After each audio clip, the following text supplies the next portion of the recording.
Peace and blessings to everybody out there. Welcome back to the Fake Woke Podcast. This is your boy BobbyVILN. I am back with another video. I'm here to talk about blacks for Trump. Now, yesterday, if you was paying attention to the political theater, Trump had to go turn himself in Fulton County. He had a pretty nice size support out in front of the county jail when it came to black folk. You had a couple of people with N-words for Trump shirts, blacks for Trump 2024 shirts. He had a nice supporting cast, and it was a gentleman that actually got interviewed. It was a couple of people I think that actually got interviewed, but it was one person that stood out with the N-word for Trump shirt, and he basically said the reason why I'm supporting Trump is because they treat black people the same way with baseless criminal charges and so forth and so on. He basically saying they treating Trump like a black man, which I would agree. If I believed in the political theater, if I believed that this shit actually works and I had a candidate that I wanted to vote for, yeah, I would say the same thing. If I was trying to vote for Trump, yeah, I would say the same thing. A lot of the indictment and a lot of his charges are baseless. They just slapping shit on as of right now to deter people from voting for him, because they think that this strategy is the best strategy for him. Because from what I've been reading, Biden's not campaigning. All the other Republican nominees are not up to par when it comes to comparing them to Trump. They don't have the same appeal as Trump have to the I would say the underground Republican base, or you could call them the so-called MAGA supporters. And it's not just MAGA supporters anymore. It's people that ran to the polls to vote for Joe Biden, realizing that, you know what, maybe I shouldn't have voted for Joe Biden. Maybe I should have gave Trump another term. So now they're talking about voting for Trump, or we should have kept Trump in office, or whatever the case may be, right? So what's happening with the left? They're turning Trump into a martyr that is appealing to not only conservative voters, but people that are on the fence, especially when it comes to black men. They're turning Trump into a martyr. They're making Trump more appealing. They're making, in my opinion, Trump more relatable. And he's looking like the better candidate out of everybody. And that's if you partake in the whole voting scam and the system. I don't partake in it. I'm just calling it how I see it. If I were into voting, if I really thought voting and the system actually worked how they say it worked, yeah, I'll be thinking, you know what, Trump is the best option if I had to pick. But again, that's not what I think.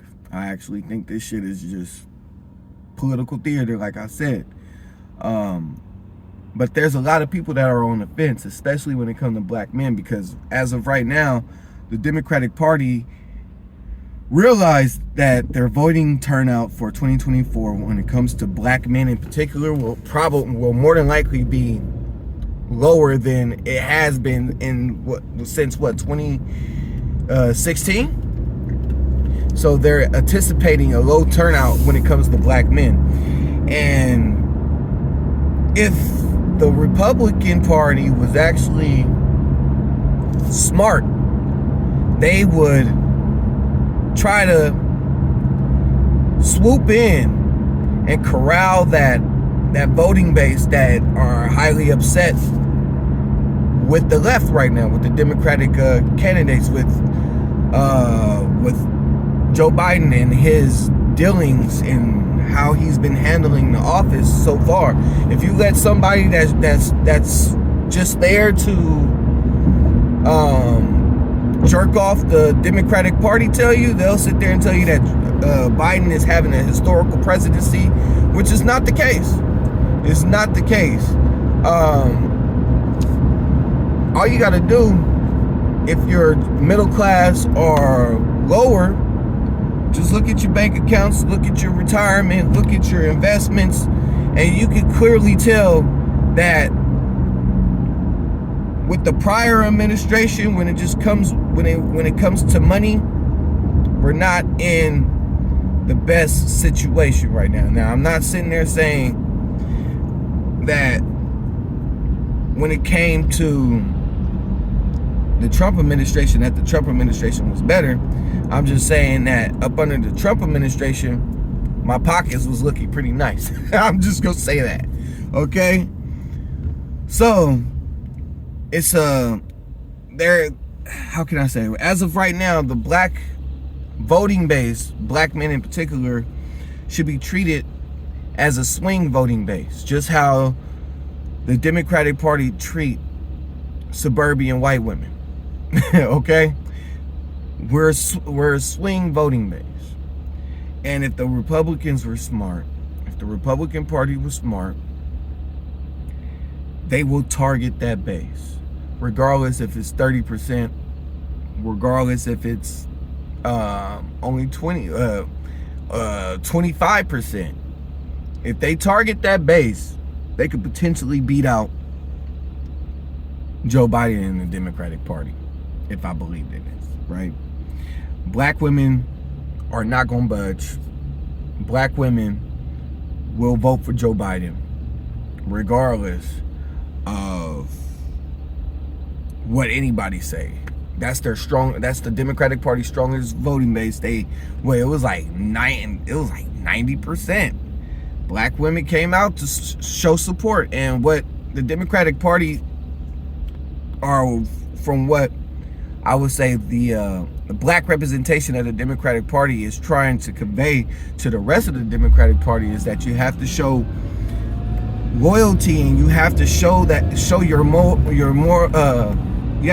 your loyal voting base that you see them and that you care for them, and you have to actually give them something in return, which the Democratic Party never does.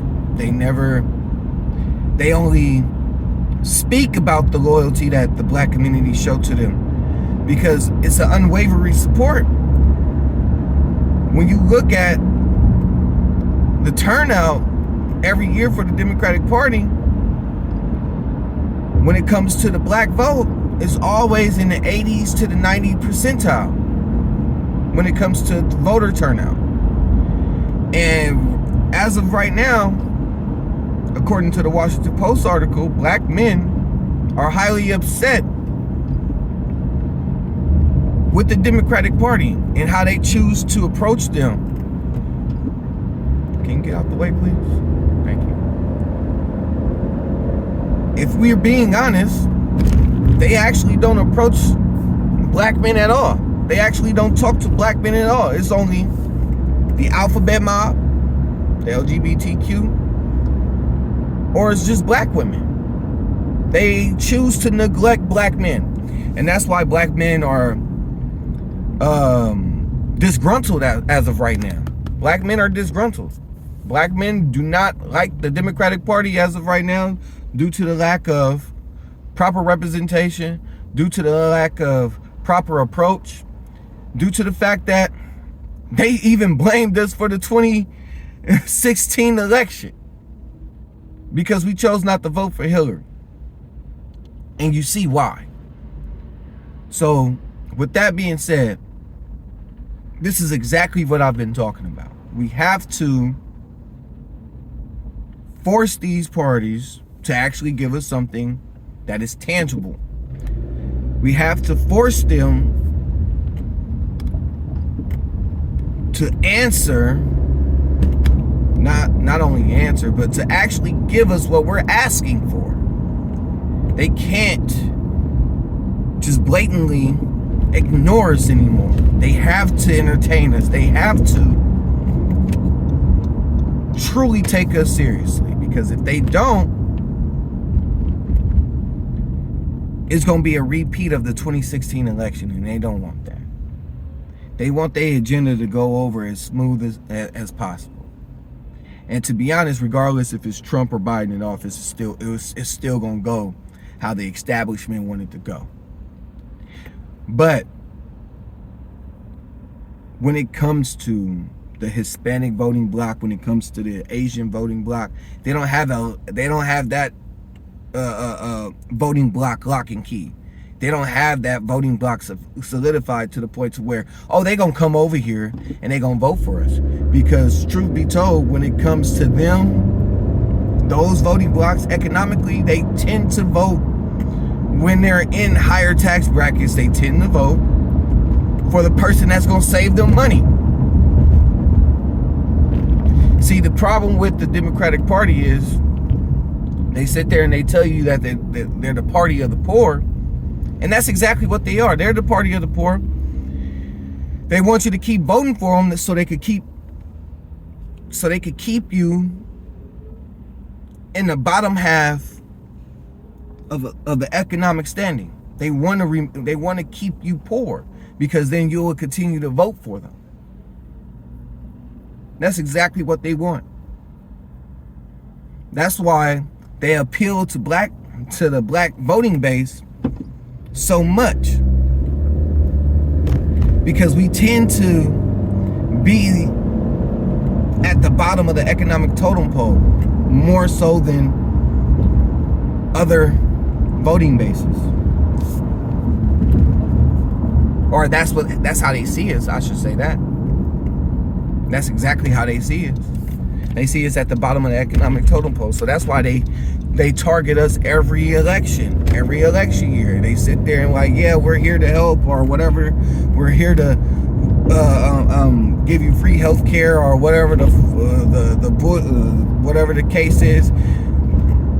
And they tend to forget that black families, black families, we actually don't just represent the bottom half of the economic totem pole. We're actually truly occupying the middle class voting bloc. And that's the problem with the Democratic Party. They don't target the middle class voting bloc. And every time they do give out tax cuts, it's normally towards the rich. And when it comes to the middle class voting bloc, we tend to get hit the hardest when it comes to taxation. So, but besides that, black men, we are the swing voting bloc as of right now. We are highly disgruntled with the Democratic Party. And if you believe in this system and you choose to vote, by all means, do what you want.